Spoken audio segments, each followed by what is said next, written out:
Yep. Pim, first of all, how many players have injury clouds over them? At the moment, only a few. And we're going to see the upcoming days what's going to happen. But the prediction of the medical staff is they will all be ready for at least for the New Zealand game. And in worst case, they will be ready before the World Cup starts.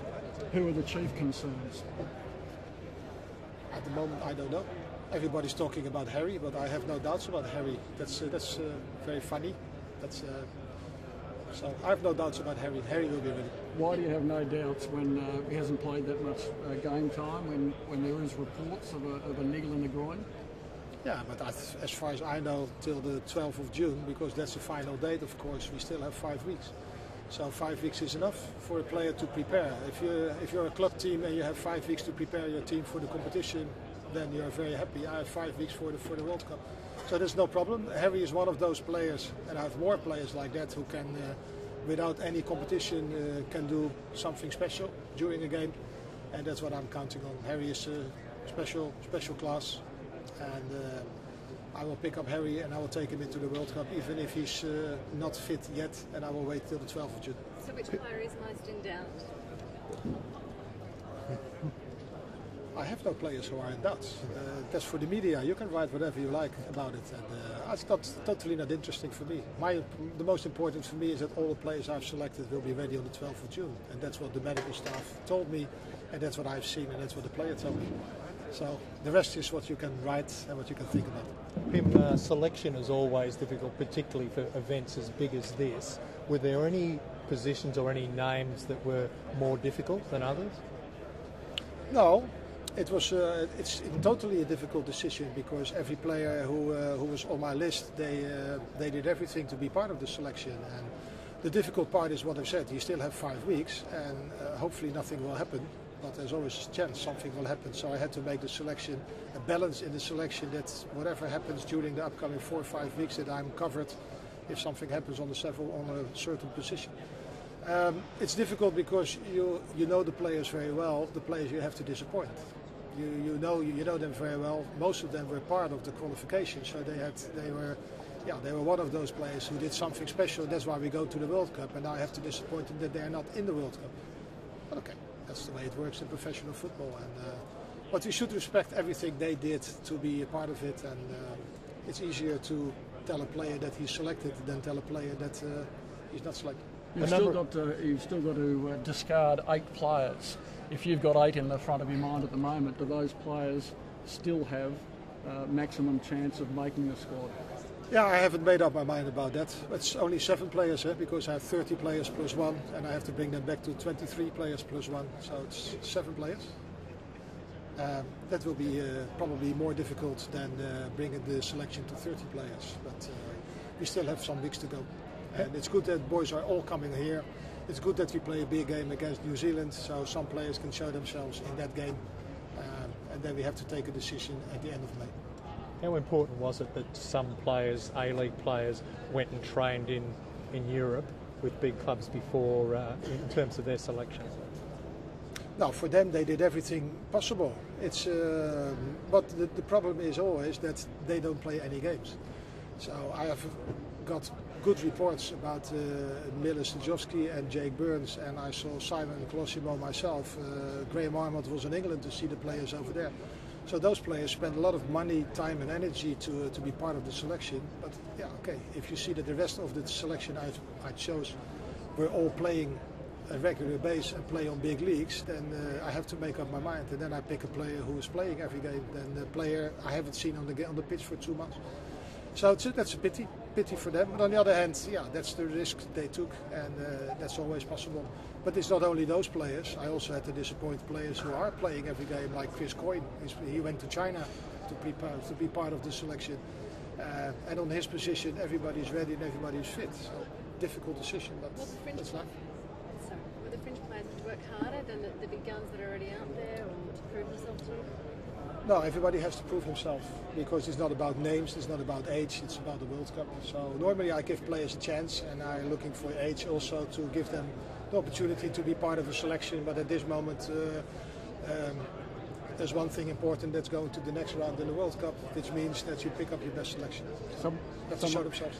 Someone like a Simon Colosimo, Joel Griffiths, I mean, were they right at the top of the unlucky ones? Yeah, I had to disappoint 12 players. They were on my list, so those are on the list of 12 players. Yeah, it's the way it works in football. Pim, do you have a first 11 in mind heading into the World Cup? I'm happy I have 30, so I haven't thought about the first 11 yet. Of course, I have something in mind, as we all do, but there's so many things can happen in 4 weeks. You've persevered with Scott McDonald despite his lack of goals at international level? Yeah, but I think playing in Middlesbrough and playing in Celtic, I don't know when you have seen your last game in Middlesbrough. I promise you, playing in the Championship is not easy. And he's surviving over there. But Scotty has competition, of course. On that position, we have Rukavica and we have Josh Kennedy. They're 3 totally different players. So it's up to me to find which players we need in those games. And we all know Harry can play on that position. Even Timmy can play on as striker positions. I think we have enough possibilities. We have enough players who can score goals. And in the end, it's about scoring goals. Well, yeah, what is your greatest problem, though? The dearth of goals, or the lack of strikers, or the defence? It's interesting to hear you only speak about problems. I have no problem. I have a great selection of 30 players and I don't see any problem. What do you think is your biggest asset? My biggest asset? I think the most important for us at the moment is that mental-wise and football-wise I have a great selection and that we are going for the final 16. And if you speak with my players, they all say we have a very tough group, but we love to play in that group. They love challenges. And there will be a lot of challenges the upcoming weeks, I promise you. But that's what they like. That's also mentality, and my players have that mentality. And I'm 100% sure that we have a very tough group. We have to be on our best, but we can go to the last 16. Do you have a formation in mind? Formation in mind? I've heard that question before. It's more or less the same as the lineup.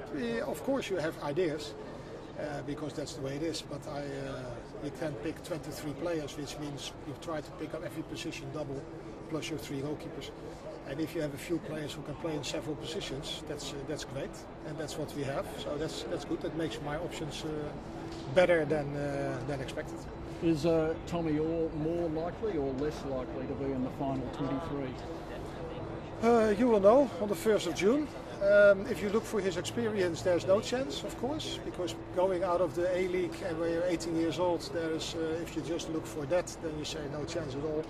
On the other hand, I don't pick up players just because they have beautiful blue or dark eyes or they're such nice guys. I pick up a player because I think he can be part of the selection. And Tommy has something special. He showed it against Indonesia. He showed it in the 2 weeks he was in the Netherlands. They were all impressed about him and also about Michael Zullo, by the way. So we have those possibilities, and Tommy can show us that he can be part of the last 23. Or maybe I pick him up in the last 27. That's also a possibility. He has talent. He is left-footed. He has something special. He's left-footed. We don't have so many on that position. So let's wait. Which team do you think is the favourite for the group? Well, by far Germany, I think. But I know I've read some stories about Ghana. Of course, they are on what they say home soil, Africa. There's a lot of pressure on their shoulders.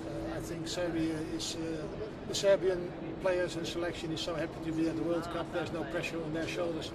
That makes them very difficult to play against, of course, because they can play more or less free. But I know all those players are very competitive.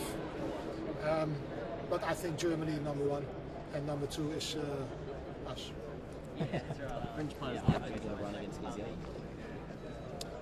I have to wait for I think a day before the game to find out exactly which players will be ready. We still have players who have to play in the weekend, so we have to find out if they come. I arrived yesterday. If I feel the way I feel now, then I could never touch one ball. So I have to be aware of that also. But we have a lot of players already coming and earlier to Australia, and then we will see next week. But in principle, they are all here. In principle, they will all be here. And we will find out. We will pick up a strong selection, and we will going to play a big game, an interesting game. I'm looking forward to be back in Melbourne at the MCG. It's a great stadium.